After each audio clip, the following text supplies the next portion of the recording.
اعوذ باللہ من الشیطان الرجیم، بسم اللہ الرحمن الرحیم۔ سامعین و ناظرین، السلام علیکم ورحمۃ اللہ وبرکاتہ۔ قصص الانبیاء سے ہم آپ کے سامنے حضرت ابراہیم علیہ السلام کا قصہ آپ کے سامنے بیان کر رہے ہیں۔ حضرت ابراہیم علیہ السلام پر تقریباً 10 صحائف نازل ہوئے۔ اس میں جو تعلیمات تھیں جو آپ نے اپنی امتیوں کو بتائیں، ان میں سے کچھ تعلیمات کا آج ہم ذکر کریں گے۔ یہ وہ تعلیمات ہیں جو امت محمدیہ کے لیے بھی ہیں، یعنی شریعت محمدیہ میں بھی یہ تعلیمات لاگو ہیں۔ آپ فرماتے ہیں کہ دانا انسان کو چاہیے کہ وہ اپنی زبان کا محافظ ہو، اپنے زمانے سے آشنا ہو اور اپنی حیثیت کی طرف ہمیشہ متوجہ رہے۔ یہ ایک اہم اصول ہے آپ کی تعلیمات کا۔ تو اسی طرح مختلف تعلیمات ہیں جو آپ نے اپنے امتیوں کو، ماننے والوں کو ڈیلیور کی، اس کا ابلاغ کیا۔ آپ فرماتے ہیں کہ دانا انسان کے اوپر لازم ہے کہ جب تک اس کی عقل کام کر رہی ہے، وہ اپنے سارے اوقات میں سے اس کو تقسیم کر کے اس طرح مینج کرے کہ ایک وقت رکھے جس میں وہ اللہ تعالیٰ سے مناجات کرے، ایک وقت رکھے جس میں اپنا محاسبہ کرے، ایک وقت ایسا بھی رکھے جس میں اللہ تعالیٰ کی تخلیقات میں غور و فکر کرے، تفکر کرے، جس کی دعوت اللہ تعالیٰ دیتا ہے کہ میری تخلیقات میں غور و فکر کیا کرو، یہ میری معرفت کا ذریعہ ہے۔ اور فرمایا کہ ایک وقت ایسا بھی نکالو جس میں تم اپنے رزق حلال کا بندوبست کر سکو۔ اسی طرح فرمایا کہ آپ کی تعلیمات میں سے ہے کہ جس نے اپنے عمل کے ساتھ اپنی گفتگو کا محاسبہ کیا تو اس کی گفتگو کم ہو جاتی ہے، یعنی عمل کی طرف اس کی توجہ زیادہ ہوتی ہے، اور یہ زبان جو چلتی رہتی ہے اس کی طرف توجہ اس کی کم رہتی ہے، بلکہ وہ عمل کی طرف زیادہ توجہ دیتا ہے، کیونکہ عمل سے زندگی بنتی ہے۔ جنت بھی جہنم بھی یہ خاکی اپنی فطرت میں نہ نوری ہے نہ ناری ہے۔ اسی طرح فرمایا کہ اگر انسان کسی بلند منصب پر فائز ہو تو وہ عدل انصاف کے امور کا بالی بھی بنے، تو اس بات کا لحاظ رکھیں کہ کوئی ایسی بات نہ کرے جو اس کے عہدے اور منصب کے خلاف ہو۔ اور بڑی پیاری بات آپ نے فرمائی، آپ کی تعلیمات میں سے ہے کہ رزق مقسوم ہے، حریص مذموم ہے، حریص محروم ہے، بخیل مذموم ہے، رازق حی و قیوم ہے، دنیا و ما فیہا معدوم ہے۔ یعنی ایک ایسا اصول بیان کر دیا کہ قیامت تک کے اس اصول سے انکار نہیں ہے کہ اللہ تعالیٰ نے جو رزق دیا ہے اس کو تقسیم کر دیا ہے، اس تقسیم سے آگے کوئی حاصل نہیں کیا جا سکتا۔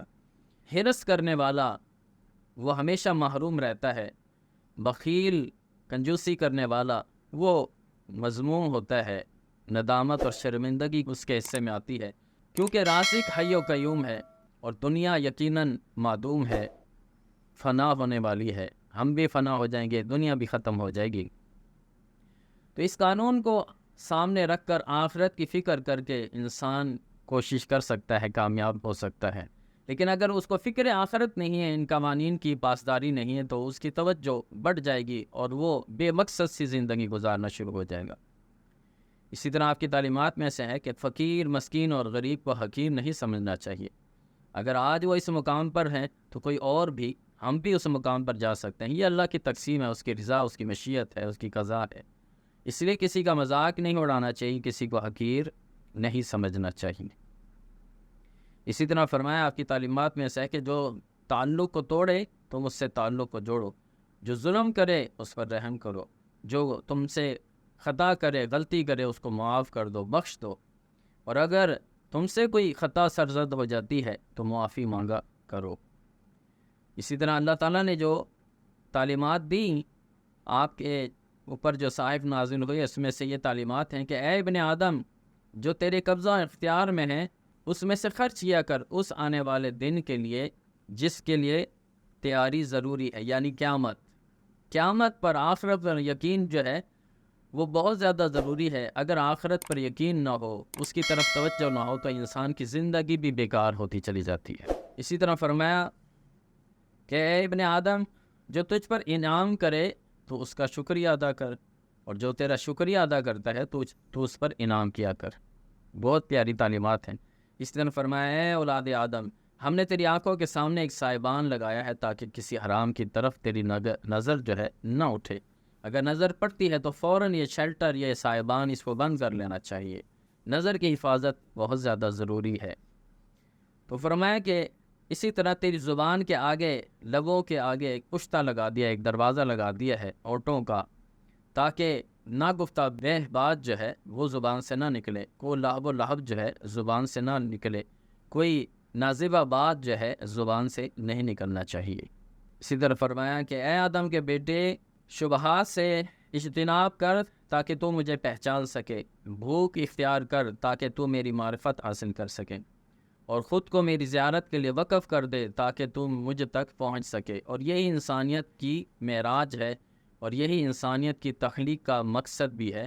اللہ تعالیٰ نے جو فرمایا کہ وما خلقت الجن والانس الا لیعبدون، جنوں اور انسانوں کو اللہ تعالیٰ نے اپنی معرفت کے لیے پیدا کیا ہے، اور معرفت ہی انسان کی زندگی کا مقصد ہے، معرفت خداوندی۔ اسی طرح فرمایا آپ کی تعلیمات میں سے کہ اے آدم کے بیٹے، جنت کے حصول کے لیے اتنی تو کوشش کر جتنی تو دنیا کے لیے کرتا ہے، تاکہ اللہ تعالیٰ تجھے بے حساب ہی جنت عطا فرما دے۔ اور فرمایا کہ قناعت اختیار کر، اللہ تعالیٰ تجھ پر کرم فرمائے گا۔ دنیا سے مستغنی ہو جا، حرام کام سے اجتناب کر، اور اپنے دین کو خالص کر، اور جھوٹ کو چھوڑ دے تاکہ تیرا شمار صدیقین میں سے ہو سکے۔